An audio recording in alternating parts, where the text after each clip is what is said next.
आज काय मग? आज आपण शाबू वडे बनवूया. पहिल्यांदा हे शाबू तांदूळ, बटाटे, हिरवी मिरची, शेंगदाण्याचं कूट आणि मीठ. शाबू तांदूळ मी रात्रभर भिजवून घेतलेत. हे छान असे मऊसूत भिजलेत.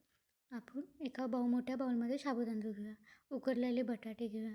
हे छान असं सगळं एकजीव करून बटाटे आपले मॅश करूया. बटाटे आपले चांगले मॅश झाले की शाबू तांदूळ सगळं एकजीव होतं. त्याच्यामध्ये आपले हवी तशी तिखट मिरची टाकू शकता. मी सर्वसाधारण 1.5 चम्मच टाकले. नंतर त्याच्यानंतर शेंगदाण्याचे कूट आहे. हे बारीक केलेले शेंगदाणे आहेत, भाजून घेतलेत. ते पण आपण 2 चम्मच टाकूया. जास्त टाकायची गरज नाही आहे. त्याच्यामुळे 2 चमचामध्ये सफिशियंट होतं. नंतर थोडं मीठ टाकून आपण परत एकदा हे सगळं व्यवस्थित हलवून घेऊया. एकजीव मिश्रण करूया.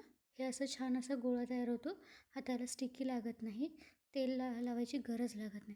हे आपला गोळा तयार झाला. आपण आता ह्याच्या वड्या करून घेऊया. पॅटी बनवूया. असे शाबू तांदळाचे वडे कसे असतात तसे बनवून घेऊया एक एक करत.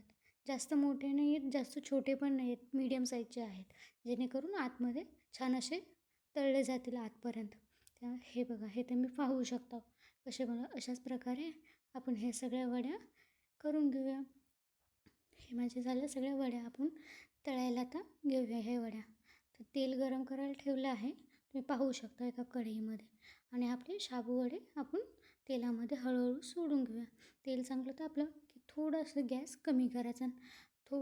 मीडियम आचेवर आपले शाबू वडे तळून घ्यायचे हळूहळू. तुम्ही पाहू शकता. गॅस जास्त फास्ट करायचा नाही आहे, थोडं स्लो करा. हे छान असे हळूहळू तळून घेऊया. थोडं एक एक करत आपण पलटत घेऊया वडे. तुम्ही पाहू शकता खाली अजिबात चिटकत नाहीत.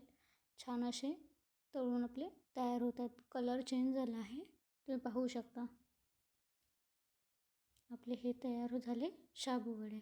आपण चेक करायचं असेल तर फॉक असतो, त्याने आपण असा आवाज करू शकतो, क्रिस्प असा आवाज येतो. तर आपले तयार झाले शाबू वडे. आपण ह्याला काढून घेऊया. पाहू शकता छान असे फुललेत, लाल असे झालेत. हे आपण एका प्लेटमध्ये काढून घेऊया. अशाच प्रकारे जे बाकीचे आपले शाबू वडे आहेत ते सगळे तुम्ही पाहू शकता. हे शाबू वडे छान तळले आहेत. आतपर्यंत पहा, छान तळून तयार झालेत. आपण आता प्लेटिंग करूया. प्लेटिंगसाठी मी दही घेतले, दहीमध्ये साखर टाकले. हे गोड दही आहे. आता प्लेटिंग करूया. या सर्वांनी खायला थँक्यू.